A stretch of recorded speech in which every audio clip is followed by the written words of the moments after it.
નમસ્કાર દર્શક મિત્રો, હું છું પરેશ ચૌહાણ. સૌરાષ્ટ્ર સમ્રાટની ચેનલમાં આપનું હાર્દિક સ્વાગત છે. પાલીતાણા તાલુકાના વાળુકડ ગામે આમ આદમી પાર્ટી દ્વારા જાહેર સભા યોજાઈ. પાલીતાણા તાલુકાના વાળુકડ ગામે આમ આદમી પાર્ટી દ્વારા ખેતી સાથે જોડાયેલ ખેતમજૂરોના હિતમાં સભાનું આયોજન કરવામાં આવ્યું હતું. આ સભામાં તાલુકા પ્રમુખ રાઘવભાઈ ગોહિલ દ્વારા જણાવ્યું હતું કે તાજેતરમાં થયેલ કમોસમી વરસાદના કારણે ખેતી સાથે જોડાયેલ ખેતમજૂરોને મોટા પ્રમાણમાં નુકસાન થયું.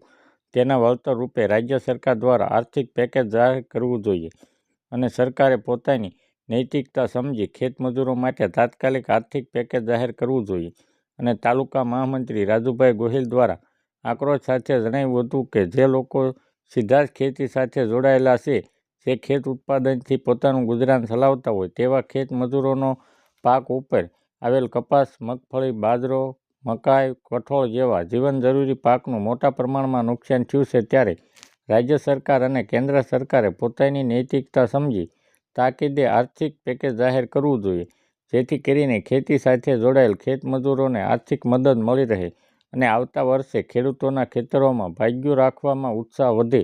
નહીં તો આવનારા દિવસોમાં ખેતીમાં મજૂરો વગર ખેડૂતોના ખેતરોમાં કોઈ ભાગ્યું મજૂરો ખેતી સાથે અન્ય કામકાજમાં જોડાઈ જશે તેમ અનંતે શ્રી ગોહિલે જણાવ્યું હતું. આ સભામાં લોકો મોટી સંખ્યામાં ઉપસ્થિત રહ્યા હતા. Bureau report Raju Gohil, Palitana.